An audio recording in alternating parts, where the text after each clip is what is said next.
Hello बच्चों, कैसे हैं आप सब। मैं आशा करता हूं आप सभी हमेशा की तरह बढ़िया होंगे और मजे में होंगे। तो एक बार फिर से मैं गुमनाम सर और आप सभी का बहुत बहुत स्वागत है आपके अपने चैनल मिस्टर गुमनाम सर में। तो बेटा, जैसा कि आप अगर क्लास 10 से पढ़ाई कर रहे हैं और आपने ये वीडियो खोला है या आप YouTube के थ्रू इस वीडियो पर आए हैं, भाई YouTube पर वीडियो पड़ा तो YouTube के थ्रू ही आए होंगे।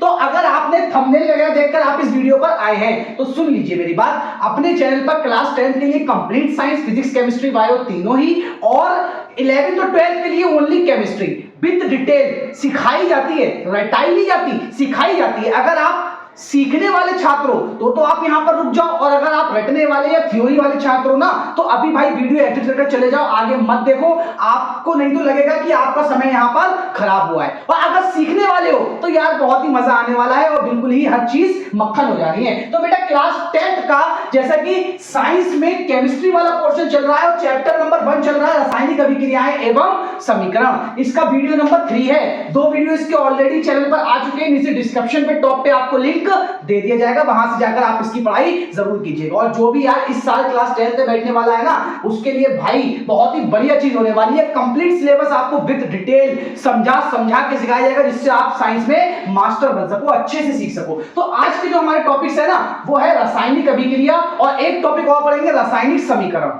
इन 2 टॉपिक्स के बारे में हमें सीखना है, क्योंकि देखो इस चैप्टर का नाम भी क्या है, रासायनिक अभिक्रियाएं एवं समीकरण। तो इन दोनों को आज हमें क्लियर करना है। तो पहला टॉपिक क्या है हमारा, रासायनिक अभिक्रिया। देखो रासायनिक अभिक्रिया क्या होती है, जब एक या एक से अधिक पदार्थ मिलकर एक नए पदार्थ का निर्माण करते हैं, एक नया पदार्थ बनाते हैं, तो ऐसी घटना को क्या कहते हैं, रासायनिक अभिक्रिया कहते हैं। मतलब जब रासायनिक रूप से कोई परिवर्तन घटा कि भाई पहले कुछ और था, बाद में कुछ और बन गया, लाइक दूध से दही का बनना, दूध से पनीर का बनना, ठीक है। तो ये सब क्या है, एक पदार्थ से कुछ नया पदार्थ बन रहा, तो एक पदार्थ से कुछ नए पदार्थ का बनना ही क्या कहलाता है, रासायनिक अभिक्रिया कहलाता है। ठीक है, तो इसके बारे में सिंपल सा क्या लिखेंगे, जब एक या अधिक पदार्थ मिलकर नया पदार्थ बनाते हैं तो ऐसी घटना को रासायनिक अभिक्रिया कहते हैं। फॉर एग्जाम्पल के तौर पर आप जैसे एग्जाम्पल के तौर पर देख सकते हैं, दूध में नींबू मिलाया, दूध नींबू क्या करता है, फाड़ देता है, फिर उससे क्या बनता है, पनीर बनता है। तो ये एक रासायनिक परिवर्तन ही तो है एक प्रकार का, और ये रासायनिक परिवर्तन है और इसीलिए क्या है, एक रासायनिक अभिक्रिया है। ठीक है, अब बारी आती है दूसरे एग्जाम्पल की। देखो भाई, जैसे मैग्नीशियम लिया, मैग्नीशियम की ऑक्सीजन से क्रिया कराई, मैग्नीशियम ऑक्साइड बन गया। देखो नाम मैंने लिखा, लिखना चाहो तो ये मैग्नीशियम, ये ऑक्सीजन और मैग्नीशियम ऑक्साइड बन गया। ठीक है, अब देखो भाई दूसरा यहां पर रासायनिक अभिक्रिया के बाद में ना कि पूछ लिया था कि रासायनिक अभिक्रिया की पहचान कैसे करें, कि भाई कैसे पहचाने कि रासायनिक अभिक्रिया हुई है या नहीं हुई है। तो सिर्फ चार बातें, अगर आप इन 4 बातों को तैयार कर लेते हो, 3 ये लिखी है, चौथी ये लिखी है, तो आप इजीली बता सकते हो कि रासायनिक अभिक्रिया है या नहीं है।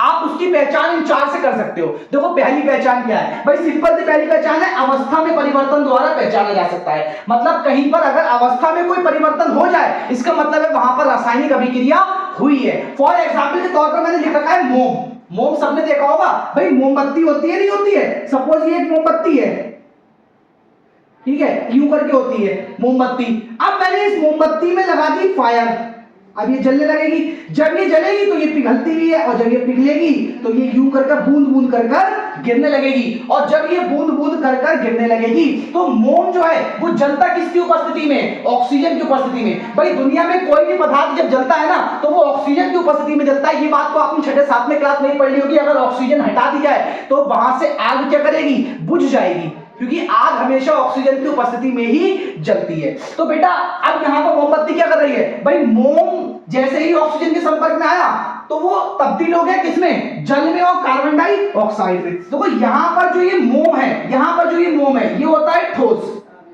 अब यहां पर जो ये जल बना ये होगा लिक्विड, और ये जो CO2 बना ये होगा गैस।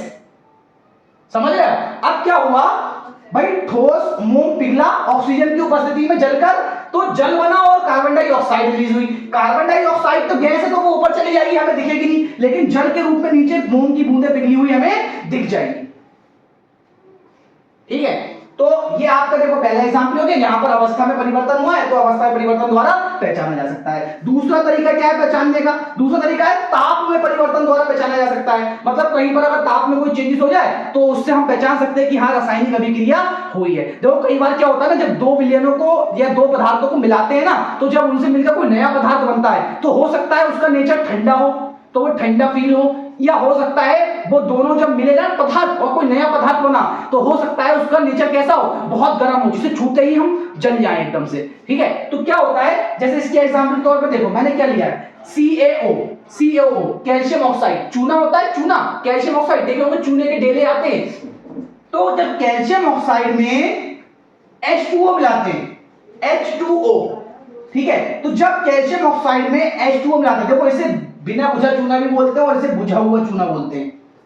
ठीक है, ये सब चीजें देखो रिएक्शन क्या है, यहां पर मैंने रिएक्शन लिख रखी है, आप सोचोगे कि रिएक्शन यार सर ऐसे करेंगे, देखो रिएक्शन तो क्या है ना, रिएक्शन में ऐसी सिखा दूंगा कि इजीली आप रिएक्शन को सीख सकोगे अच्छे से और रिएक्शन खुद बनाओगे बैठकर। लेकिन अभी हम रिएक्शन बनाना नहीं सीख रहे हैं, अभी हम इनके बारे में सीख रहे हैं कि रासायनिक अभिक्रिया और रासायनिक समीकरण होते क्या है, हम वो सीख रहे हैं। फिर जब हम रासायनिक समीकरण बनाने पर आएंगे तब देखना कितना मक्खन होता चला जाएगा। ये जो अभी लिख रखी है ये तो खुद ब खुद बनाओगे यार बैठकर, हर बच्चा बनाएगा। तो देखो बेटा कैल्शियम ऑक्साइड की जब इससे क्रिया हुई, अब ये बन गया कैल्शियम हाइड्रोक्साइड, नाम चाहो लिख लेना कैल्शियम ऑक्साइड, ये जल है आपका ये कैल्शियम हाइड्रोक्साइड। तो बेटा साथ में निकली ऊष्मा और इस ऊष्मा के निकलने के कारण ये विलयन हो जाता है गर्म। तो जो कैल्शियम हाइड्रोक्साइड का विलयन बनता है ना वो गर्म हो जाता है। कभी क्या करना, चूने के ढेले लेकर आना और चूनों के ढेले में पानी डालना, उसे पानी में डाल देना, तो क्या होगा ना उनकी क्रिया होने लगेगी। जैसे उनकी क्रिया होगी तो जिस बर्तन में आपने ये करा हो उस बर्तन को छूना, तुरंत धारा डालोगे, क्यों? क्योंकि वो गर्म पड़ चुका होगा,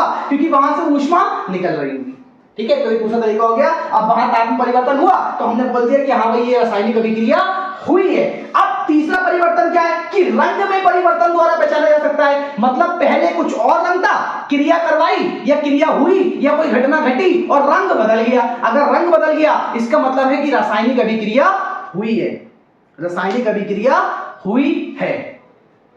समझ रहे हो नहीं समझ रहे हो? अब कैसे, जैसे देखो जैसे ये लेड नाइट्रेट था, इसका नाम होता है लेड नाइट्रेट, यहां पर मैं लिख देता हूं जगह है लेड नाइट्रेट, ये भी सब सिखा दूंगा यार कैसे रिएक्शन होती। लेड नाइट्रेट में मिलाया हमने पोटेशियम आयोडाइड,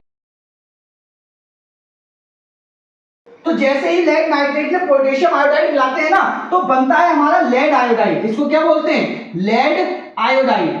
तो हमारा लेड आयोडाइड बनता है और ये जो होता है ना ये पीले कलर का होता है, साथ में बनता है पोटेशियम नाइट्रेट। लेकिन लेड आयोडाइड और ये दोनों चीजें बन रही है ना, तो लेड आयोडाइड के कारण क्या होगा, विलयन का रंग कैसा हो जाएगा? पीला हो जाएगा। तो पहले जब इन दोनों को मिलाया तो पीला रंग नहीं था, अब इन दोनों के मिलते ही एक केमिकल ऐसा बना या एक पदार्थ ऐसा बना जिसके कारण विलयन का रंग कैसा हो गया? पीला हो गया। तो ये भी तो बेटा एक प्रकार का क्या है? रासायनिक परिवर्तन। इसका मतलब रासायनिक अभिक्रिया हुई है तभी तो बदलाव हुआ है, और बदलाव किसमें हुआ है? रंग में। चौथा और लास्ट टाइप जो आपका होता है वो होता है गैस के निकलने द्वारा पहचाना जा सकता है। जैसे कि क्या होता है ना, कई बार जब रिएक्शन होती है तो देखना बुलबुले उठते हैं। जैसे दलदली मैदानों में जाना, जहां पे दलदल भरी हो तो कभी देखना दलदल में क्या होता है, बुलबुले उठ रहे होते हैं यूं करके, तो लगता है ना जैसे वो उबल रही है, वो उबलती नहीं है, वो उबल नहीं रही है वहां पर। तो दलदल से बुलबुले क्यों उठ रहे हैं? वहां से गैसें निकल रही है, लाइक मेथेन गैस सबसे ज्यादा पाई जाती है दलदली इलाकों में, तो वहां से मेथेन गैस निकल रही है। ठीक है, तो ऐसा ही एग्जांपल क्या होता है, जैसे कि जिंक है भाई, H2SO4 सब जानते होंगे, सल्फ्यूरिक अम्ल पढ़ा होगा, 9th 8th में भी सुना होगा इसका नाम, सल्फ्यूरिक अम्ल होता है इसका नाम चाहो तो लिख लेना, और इसको बोलते हैं जिंक, Zn। तो देखो क्या होता है ना, जब Zn की क्रिया H2SO4 के साथ होती है तो हमारा बनता है ZnSO4 और साथ में निकलती है H2 गैस। अब अगर ये गैस है H2, अगर ये गैस है तो भैया ये क्या करेगी, ये ऊपर की ओर उड़ जाएगी, और गैस जब निकलती है ना तो जब वो विलयन से निकलती है तो वो या तो आवाज करती है, आवाज के साथ निकलती है, जैसे कि मैं अभी मुंह से हवा निकालूं तो देखना ट्राई करके, आवाज के साथ निकल रही हवा।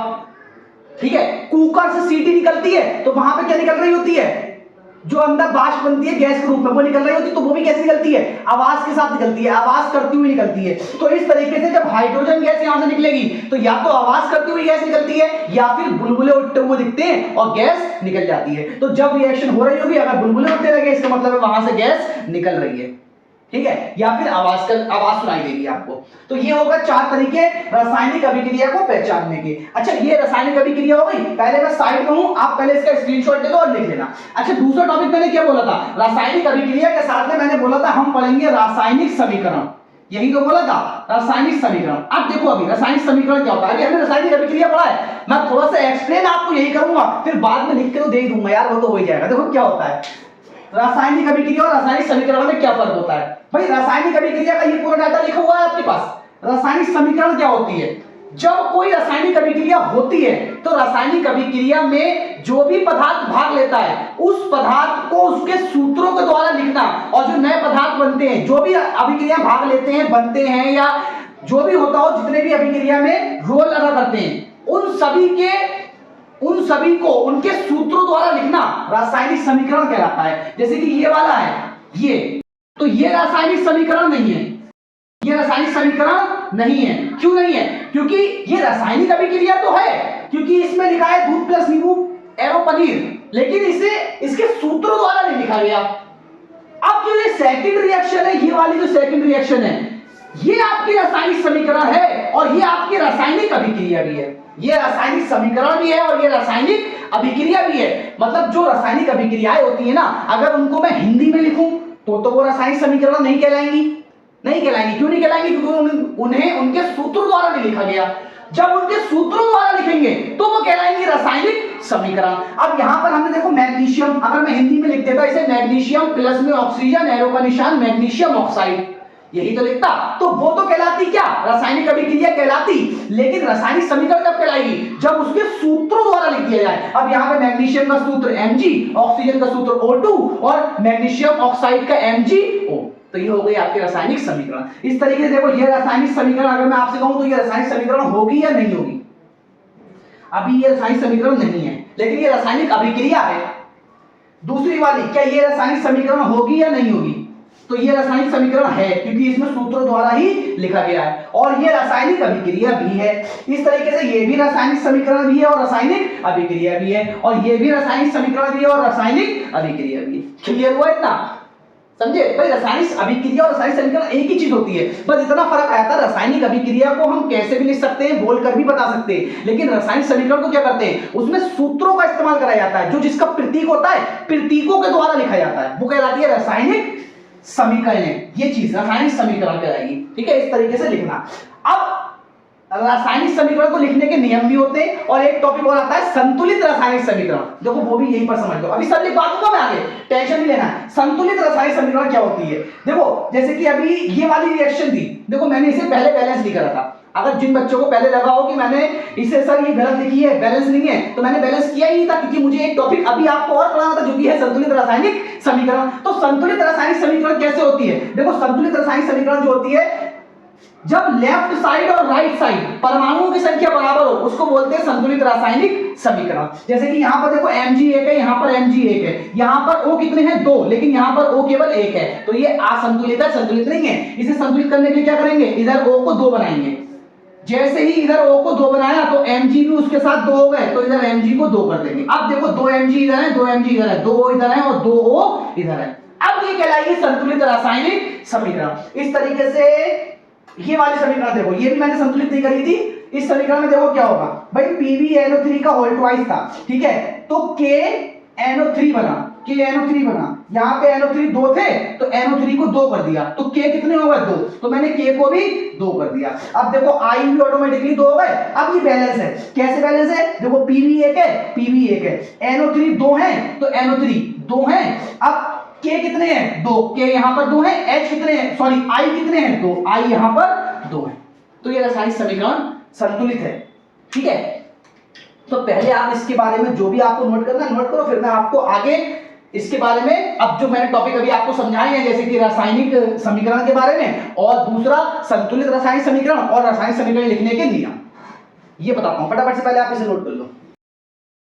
देखो बेटा, अब रासायनिक समीकरण के बारे में, जो कि मैंने अभी आपको पीछे ऑलरेडी एक्सप्लेन कर दिया, बस आपको लिखना है अपने नोट्स पर, जो आप नोट्स बना रहे हो सुंदर से उन पर लिख लेना। रासायनिक समीकरण क्या होती है भाई, रासायनिक अभिक्रिया को पदार्थों के सूत्रों द्वारा लिखना रासायनिक समीकरण कहलाता है। यही चीज तो मैंने अभी आपको पीछे बताई थी। जैसे कि मैंने देखो ये लिख रखा है भाई, मैग्नीशियम प्लस ऑक्सीजन और उससे बन गया मैग्नीशियम ऑक्साइड। तो क्या ये रासायनिक समीकरण है? क्या ये रासायनिक समीकरण है? नहीं बेटा, ये क्या है आपकी, ये रासायनिक तो है, लेकिन ये क्या है, रासायनिक अभिक्रिया है। अभी ये रासायनिक समीकरण नहीं है।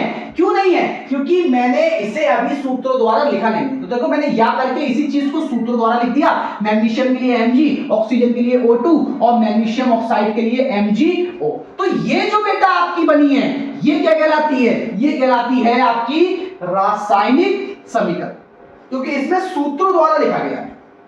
ठीक है। अब दूसरी चीज, एक यहां पर संतुलित रासायनिक समीकरण क्या होती है? तो देखो संतुलित रासायनिक समीकरण क्या होती है? जब अभिक्रिया में दोनों ओर प्रत्येक परमाणु की संख्या समान होती है तो उसे संतुलित रासायनिक समीकरण कहते हैं। देखो इसका एग्जांपल भी क्या करना ना, यही वाला लिखना। अभी देखो क्या है भाई, जैसे इसके एग्जांपल में क्या करोगे भाई, मैग्नीशियम और O2। अभी मैंने जस्ट पीछे आपको इसी में बैलेंस करके बताया था। देखो Mg यहां पर एक है, यहां भी एक है, लेकिन O दो है, यहां एक है, तो ये अभी संतुलित नहीं है। दोनों ओर प्रत्येक परमाणु की संख्या बराबर होनी चाहिए। मतलब अगर Mg बराबर है लेफ्ट और राइट दोनों में, तो O भी लेफ्ट और राइट दोनों में बराबर होने चाहिए, तभी ये समीकरण होगी, अदरवाइज संतुलित नहीं होगी। तो देखो O इधर दो है, तो इधर को O दो करना है, तो इसके नीचे या कहीं पर दो नहीं लगा सकते, वो गलत हो जाएगा। लगाकर इसे बैलेंस किया जाता है। अब जैसे ही इसके पहले हमने दो लगाया, तो यार O तो दो हो गए, लेकिन साथ में Mg भी कितने हो गए, दो हो गए। तो इधर जो Mg है उसके पहले भी क्या लगा दिया, दो लगा दिया। अब जो ये समीकरण है, ये संतुलित रासायनिक समीकरण है आपकी। समझ गए होगे इतना भाई? सिंपल सा, आप इसे समझ गए होंगे अच्छे से। तो मैं क्या करता हूं ना, मुझे एक टॉपिक आपको और पढ़ाना है, रासायनिक समीकरण लिखने के नियम।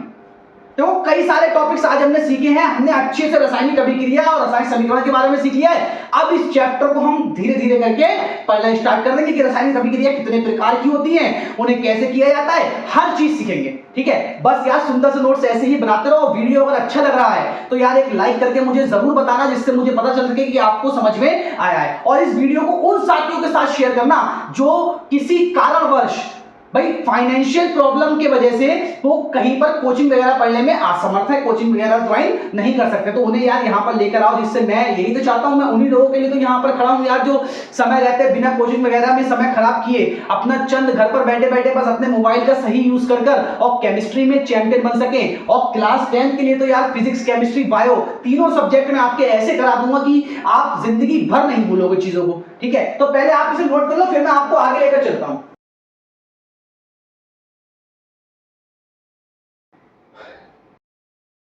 देखो बेटा, अब अपना लास्ट टॉपिक क्या है, रासायनिक समीकरण लिखने के नियम। देखो रासायनिक समीकरण लिखने के नियम आप कई सारे पॉइंट्स बना सकते हो या आप उसे कम पॉइंट्स में समेट सकते हो। मैं आपको सिर्फ 5 पॉइंट्स बताऊंगा, इन 5 पॉइंट्स की मदद से आप रासायनिक समीकरण को इजीली लिख सकते हो। देखो सबसे पहले तो रासायनिक समीकरण ये मैंने एक लिख रखी है। मैंने मान लिया A और प्लस B की क्रिया हो रही है और C और D बनते हैं। भाई A और B भी कोई पदार्थ है और C और D भी कोई पदार्थ है। जब A और B की क्रिया हो रही है तो C और D बनते हैं। देखो एक चीज याद रखना, जो इसमें रासायनिक अभिक्रिया में जो लेफ्ट साइड लिखे होते हैं ना, इनको बोलते हैं अभिकारक।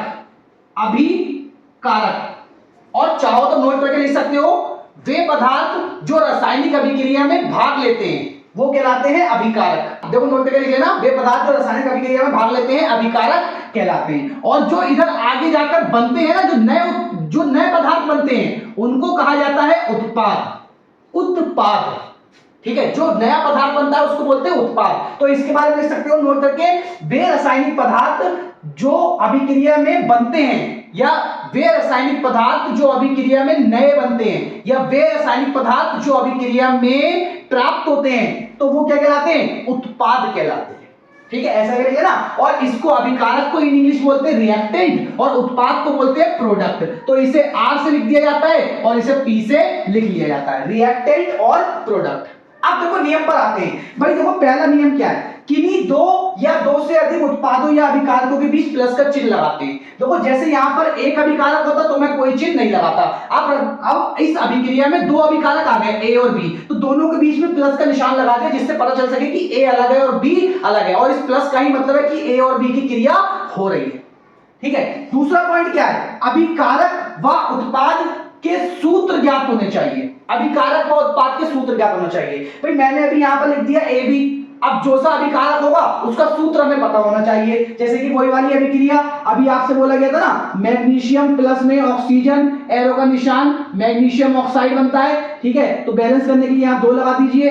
अब अगर मैं आपको ये हिंदी में लिख दूं मैग्नीशियम प्लस ऑक्सीजन, एरो का निशान MgO, तो हिंदी में लिख के काम नहीं चलेगा ना, हमें उसके साथ साथ इनके ये वाले प्रतीक भी ज्ञात होने चाहिए, जिसको बोलते हैं सूत्र बोलते हैं, उत्पाद के सूत्र। देखो ये होगा अभिकारक के सूत्र और ये हो गया उत्पाद का सूत्र, ठीक है। तीसरा पॉइंट क्या है, अभिकारक को लेफ्ट साइड, नोट करना, अभिकारक को लेफ्ट साइड। देखो अगर मैं यहां ऐसे करके खड़ा हो जाऊं, या आप वीडियो देख रहे हो मोबाइल में, तो ये मेरा लेफ्ट है, तो ये लेफ्ट साइड लिखे गए अभिकारक, और ये मेरा राइट है, राइट साइड क्या लिखे गए उत्पाद। और हमेशा अपने सामने से देखते हैं यू करके, ये मत सोचना जैसे मैं ऐसे खड़ा हो गया, अब ये मेरा लेफ्ट है तो लेफ्ट पे तो उत्पाद दिख रहे होंगे, ये मेरा राइट है तो राइट पे तो अभिकारक दिख रहे होंगे। लेकिन बेटा मैं क्या उल्टा होकर लिख सकता हूं, मैं ऐसे खड़े होकर लिख सकता हूं क्या? तो अभी तो मेरा फ्रंट मेरा सामने होगा ना, तो अगर मुझे इसका लेफ्ट और राइट देखना है तो मैं यू करके खड़ा होऊंगा। अब ये मेरा लेफ्ट है और ये मेरा राइट है, क्योंकि मैं ऐसे करके लिख सकता हूं, गर्दन घुमाकर थोड़ी लिख लूंगा, भूत थोड़ी रहूंगा यहाँ से पूरी गर्दन घूम जाएगी, पीछे घुमाकर लिख लूंगा, है नहीं है? तो इस चीज का ध्यान रखना विशेष, लेफ्ट साइड और उत्पाद को कहां लिखते हैं, राइट साइड पे लिखते हैं। चौथा पॉइंट क्या है, अभिकारक से उत्पाद की ओर। देखो अभिकारक से उत्पाद की ओर, ये देखो ऐसे करके चला, अभिकारक से और उत्पाद की ओर, ये वाला तीर का चिन्ह लगाते हैं। पांचवा पॉइंट क्या है, अभिक्रिया, ये है आपका अभिक्रिया, अभिक्रिया उत्कीर्णीय होने पर ये वाला एरो लगाते हैं। सपोज जैसे कि क्या है, A+ B की क्रिया हो रही है, ठीक है, और ये वाला एरो लगा दिया, आगे बन गया C+D। अब इस एरो का मतलब पता है क्या है, उत्कीर्णीय। इस एरो को बोलते हैं अनुत्कीर्णीय, इसको बोलते हैं उत्कीर्णीय। तो देखो इसका मतलब क्या है उत्कीर्णीय का, भाई A और B से क्रिया हुई और C और D बन गए, लेकिन जब C और D की वापस क्रिया होगी तो दोबारा से क्या बन जाएंगे, A और B बन जाएंगे। उत्कीर्णीय का मतलब ये होता है। कुछ अभिक्रियाएं ऐसी होती हैं जिसमें एक बार A और B की क्रिया हुई तो आगे जाकर C और D बना, लेकिन वापस C और D से A और B नहीं बनने वाले, तो उसका मतलब होता है ये सिर्फ एक दिशा में होगी अभिक्रिया, तो मतलब लेफ्ट टू राइट हो रही है, मतलब केवल A और B से एक बार क्रिया होकर C और D बन जाएंगे। बाद में हम C और D से A और B को प्राप्त करने की कितनी कोशिश कर लें, नहीं बनेंगे, ठीक है। तो उसके लिए लगाते हैं ये वाला एरो। अब इसमें क्या हुआ, A और B की क्रिया हुई और C और D बन गए, C और D बन गए, लेकिन C और D से वापस क्रिया हुई तो नीचे के निशान ये वाला लगा। देखो इधर वाली रिएक्शन के लिए ये वाला निशान, और C और D की क्रिया हुई तो ये वाला निशान, और वापस क्या बन गया, A और B बन गए। तो अगर इस साइड से देखोगे तो ये अभिकारक है और ये उत्पाद है, जब पहली वाली रिएक्शन हुई, और जब दोबारा ये रिएक्शन नीचे से देखोगे तो ये अभिकारक हो जाएंगे और ये उत्पाद हो जाएंगे। यही तो मजा है साइंस का, बड़ा मजा आता है साइंस को अच्छे से सीखने में और समझने में। जैसे फॉर एग्जांपल मैं इसका आपको एक एग्जांपल बता दूं, जैसे कि हाइड्रोजन गैस होती है और Cl2 लीजिए, ये अभिक्रिया जो होती है उत्कीर्णीय होती है। इसमें क्या होता है, पहले ये आधी क्रिया होगी, कैसे होगी, H2 और Cl2 क्रिया करके बनाएंगे 2HCl। वैसे तो HCl बनाएंगे, 2 तो बैलेंसिंग के लिए जाएगा ना, 2H और 2Cl है, संतुलित भी हो गई अभी ये। अब जो 2HCl बना है, अभी के लिए अगर आपसे कोई बोले तो ये आपके हैं रिएक्टेंट जिसको बोलते हैं अभिकारक, और ये आपका क्या है, ये है प्रोडक्ट जिसको बोलते हैं उत्पाद। लेकिन बाद में क्या होगा, इस HCl से वापस H2 और Cl2 बनाए जा सकते हैं। तो तब जब दूसरा वाला केस हुआ तो ये बदलकर हो जाएगा रिएक्टेंट और ये बदलकर क्या हो जाएंगे, प्रोडक्ट, ये उत्पाद हो जाएंगे। समझ में आया बेटा? अगर समझ में आया है तो इसको भी लिख लो और एक लाइव वीडियो पर ठोक दो और मुझे बता देना क्लास 10 की तैयारी आपकी कैसी चल रही है, टॉपिक्स आपको अच्छे से समझ में आ रहे हैं या नहीं आ रहे हैं। और इसी तरीके से आज ये तीसरा वीडियो था, मैं इसके चैप्टर वाइज चैप्टर आपको हर वीडियो मिल जाएगा। बस कितने दिन का वेट करना पड़ेगा, 2 दिन का वेट करना पड़ेगा, चाहे आप क्लास 10 से पढ़ रहे हैं, चाहे 11 से पढ़ रहे हैं या 12 से पढ़ रहे हैं। हर तीसरे दिन आइए जिस क्लास में आप हैं। जैसे आज ये 10th का वीडियो है, अगला वीडियो आपको 2 दिन बाद मिलेगा। अगर 11th का वीडियो होगा तो उसके 2 दिन बाद 11th का वीडियो मिल जाएगा, फिर उसके 2 दिन बाद 12th का वीडियो मिल जाएगा। अगर 12th का वीडियो आज पोस्ट करूंगा, ठीक है, तो उसके बेस पर आज 10th का है तो 2 दिन बाद आपको 10th का दूसरा वीडियो मिल जाएगा। तो 2 दिन घर पर आप इसी को अच्छे से तैयार कीजिए और कुछ एक्स्ट्रा नहीं पढ़ना है यार। हर 2 दिन बाद एक वीडियो आएगा, तो टोटल महीने में आपको सिर्फ 10 दिन पढ़ाई करनी है, बाकी समय आप दूसरे सब्जेक्ट को लगाइए और अच्छे से चैंपियन बन जाइए ना। तो बेटा इसी के साथ देखो मैं ज्यादा तो कुछ नहीं कहूंगा, साथियों के साथ शेयर जरूर करना जिससे वो भी यार इस तरीके से केमिस्ट्री और साइंस को सीख सके। तो बेटा मैं अलविदा लेना चाहूंगा, फिर मुलाकात होगी आपसे एक नए और धमाकेदार वीडियो के साथ।